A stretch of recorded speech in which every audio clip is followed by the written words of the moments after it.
All right, Nick, let's talk about the Texas A&M Aggies. Head coach Mike Elko came in, really turned the culture of this team around, turned things around as far as what they're looking to do. And he's done a really great job recruiting, a really great job in the transfer portal last year. And it seems like this offseason, no different, doing just as good of a job, as especially talk about some of the best teams in the transfer portal so far.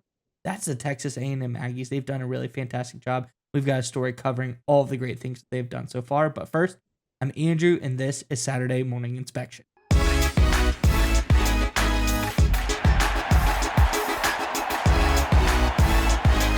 right, as I alluded to, the Aggies looking really good as far as the transfer portal goes. This is a team that's been dominant, really been one of the better teams when it comes to the transfer portal haul so far. Let's get into the article and we can talk more about it on the other side. This, of course, is from over on Athlon Sports. It says, several teams landed standout transfer hauls and more movement is coming over the next few months. The Aggies met their needs on the offensive side, landing former five-star prospect Micah Hudson out of Texas Tech and a pair of productive receivers in Mario Craver, 21.7 yards a catch at Mississippi State, and Kevin Concepcion, 124 catches in 2 seasons at NC State.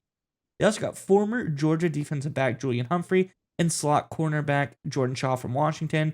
Those are critical pickups to add to a secondary that allowed 20 touchdown passes in 2024. They're also restocked the trenches with another priority with Shamar Turner, Nick Skirton, Shamar Stewart off to the NFL. The pickups of Dayon Hayes, Tyler Onyedem, and TJ Searcy added much needed depth to the talent up front. So it seems like Texas A&M really came into this transfer portal, attacked all 3 phases they need to replenish, whether it's wide receiver, whether it's the secondary, or whether it's the offensive line, and did absolutely fantastic job. That's why they're one of the top teams in the portal as far as quality of guys they've gotten so far. Nick, I'm curious what your thoughts are on this one, but before we get to you, Aggies fans, in the comment section below, we talked about 3 specific things Elko has hit so far. It looks like he's trying to fill all the holes on this team that he needs to through the portal that he wasn't able to get through recruiting. So let us know. Is there a hole that he missed? Has he done a fantastic job? Maybe greatest performance in the transfer portal so far. Was it an A? Did he cover everything? Was it a C? Is there a couple holes maybe that he missed? And maybe tell us what those are. Or do you think he did horrible? I doubt that's the case here, but you're entitled to your opinion. Let us know in the comment section below. But nonetheless, Nick, what do you think about everything here for Texas A&M?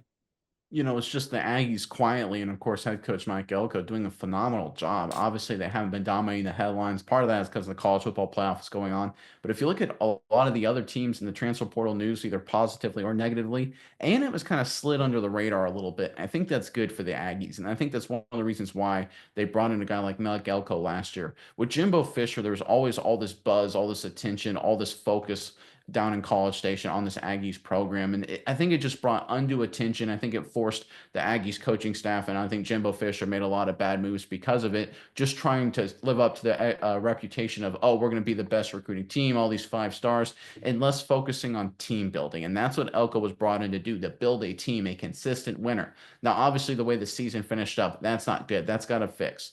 That's got to be fixed, excuse me.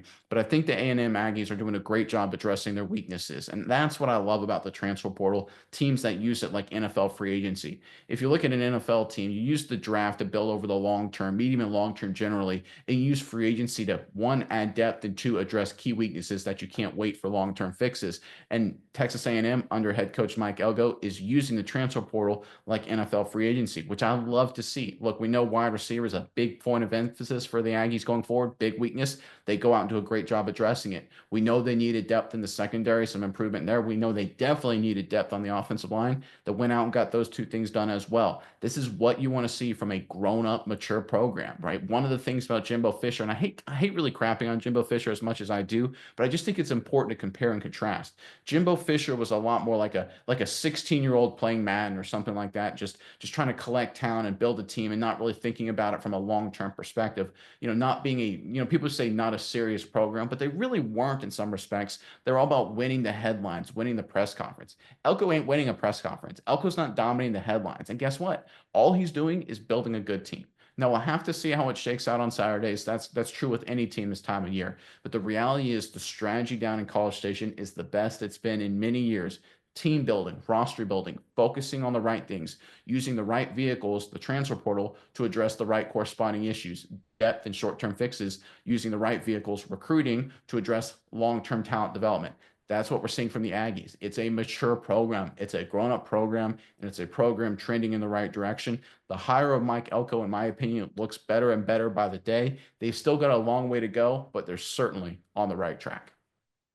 Yeah, Nick, and let's not just use words. Let's use numbers to compare what Elko and Fisher have done so far. Let's look at Fisher's last year, 2023, of his full control of the class.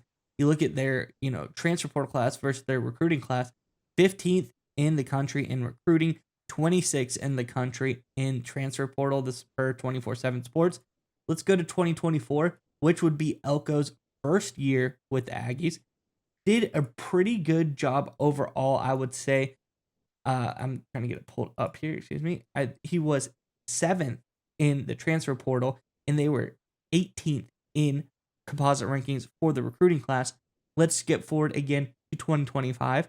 Now they are 7th in the transfer portal and 7th in recruiting as well. He's always been really good at using the transfer portal, but they brought their recruiting game up to the level as well. I think Mike Elko has done some really positive things here, but specifically what we're talking about today, the transfer portal, this has been something he's keyed on from day one. This is something last year they did really, really well. One of the top 10 best teams in the country at doing it. Again, transferred over to this year as well, no pun intended.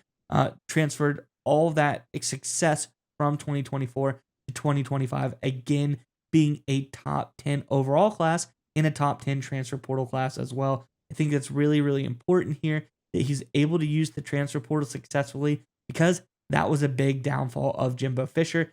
He could get pretty good high 5-star recruits. They could get talent. Like you said, they collected talent. They were never able to come out and fill out a roster. Use the transfer portal successfully to fill out the depth of that roster. And that shows in that, almost top 30 performance that he had as far as his transfer portal ranking. Elko brings something really special to the table here, and I think we're seeing that he's catching up in the recruiting stats as well.